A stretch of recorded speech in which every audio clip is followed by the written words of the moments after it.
Morning, everybody. Good morning, everybody. Let's give him his treat and get him off again. Here you go, boy. Here you go. Here's mine. Go. Go on. There he goes. Turn off. Oh, it's not so pretty this morning with the weather. It was sunny the other day when I was out. But hey, this is Scotland. We have a saying here, there's no such thing as bad weather, just inappropriate clothing. Anyway, so today marks the start of Mental Health Awareness Week, and I thought it might be a good opportunity to maybe talk about why I think mental health is so important. I'm going to start off by talking about how I got into fitness, fitness instruction more specifically, because I'm actually a physical trainer. Been doing it for a long time. It's something I really enjoy doing, I'm very passionate about it. And whilst I was in the military, so I joined the military in 2001, and I got pinged to be what's called an all-arms physical training instructor in 2004.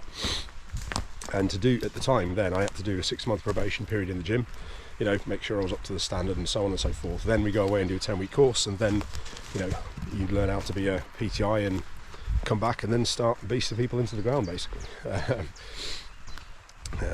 The dreaded cross swords, as they used to say. The kind of people that used to carry mirrors in their back pockets. No, but I wasn't your typical PTI. I never really have been. I've never particularly been the type to go to lead aggressive sessions. And Gizmo, go on. Don't get me wrong, there's a place for it in the military. We're training soldiers, not average Joes and Janes on the in the street in your local fitness centre. But I preferred to instruct people. I took that part of the title in the all-arms physical training instructor title. I took the instructor part quite seriously. It was something I really enjoyed doing, and I did a lot of research over the years in various different kinds of fitness with the aim of imparting some of that knowledge and understanding onto the people I was training. The theory being that most squaddies would do most of their fitness training in their own time. Yeah. So we were taking for 3 sessions a week typically, and they would then go on and do more stuff in their free time. That was quite normal. So I thought, well, if I can instruct them, teach them some things, then that can filter down into their own training, and I can have potentially a bigger impact. And that's what I've basically tried to do over the years.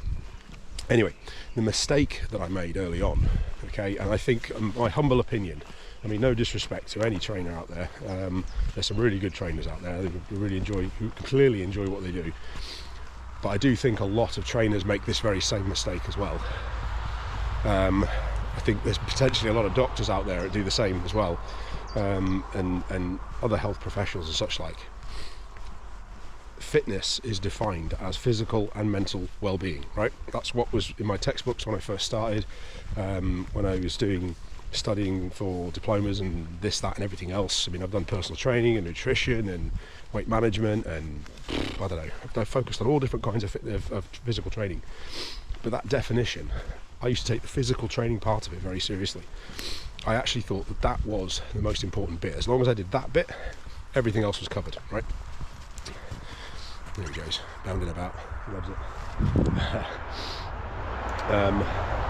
But many moons later, since then I've had a lot of time to reflect, and I realised that the mistake I made was that I had it the wrong way around.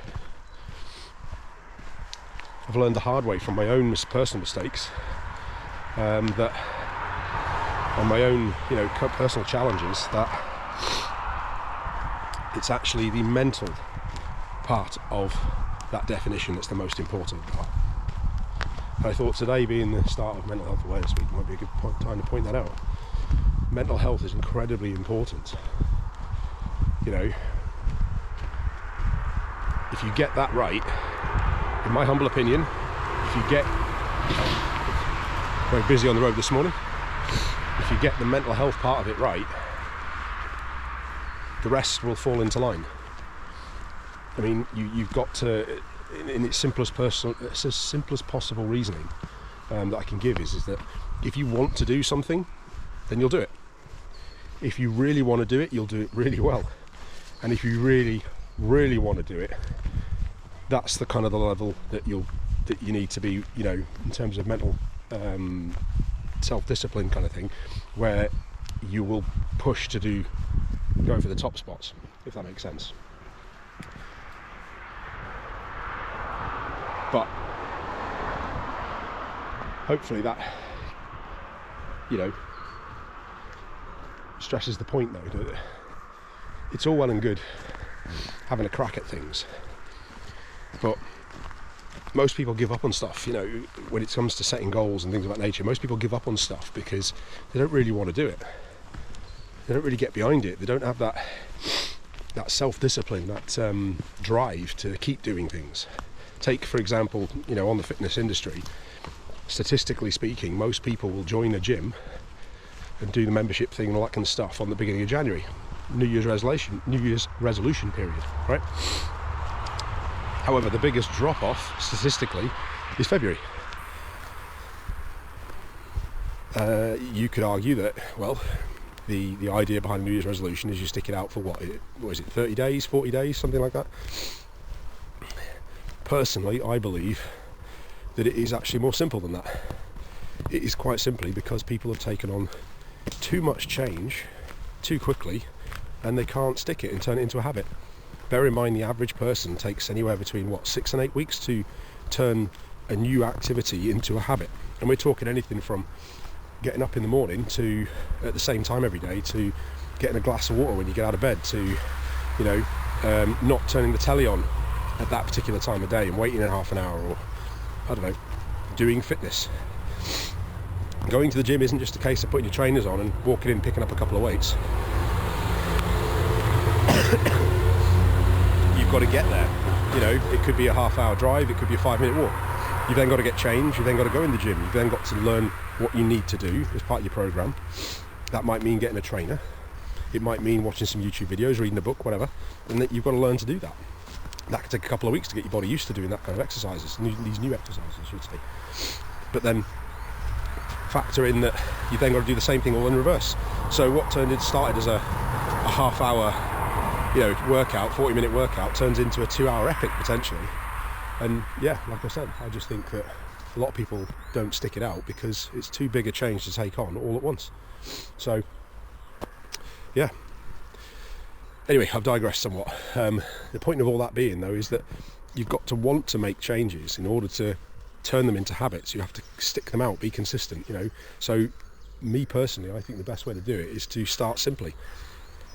Set your alarm clock 30 minutes early and stick that out for 2 weeks. Then add another little change, but keep doing the first one. 2 weeks later, add another change, but keep the first two, and so on and so on. And keep doing that every couple of weeks, add a little change. Might sound stupid, might sound like it'll take forever, but you roll the clock forward 6 months. If you can consistently make those little changes every couple of weeks and you stick them out, 6 months later, you imagine how much difference that would make. Imagine what you could achieve in that time period. Little changes, okay? But you've got to want to do it. And I go back to the point, mental health is incredibly important. So this week, being Mental Health Awareness Week, I'm going to try and come up with topics linked to that with the aim of helping people to improve their mental health and ultimately their personal resilience. Anyway, he's getting restless as you can see. I better go and chuck a couple of sticks for him, make him happy. Anyway, have a good day, folks. I'll catch you on the next one.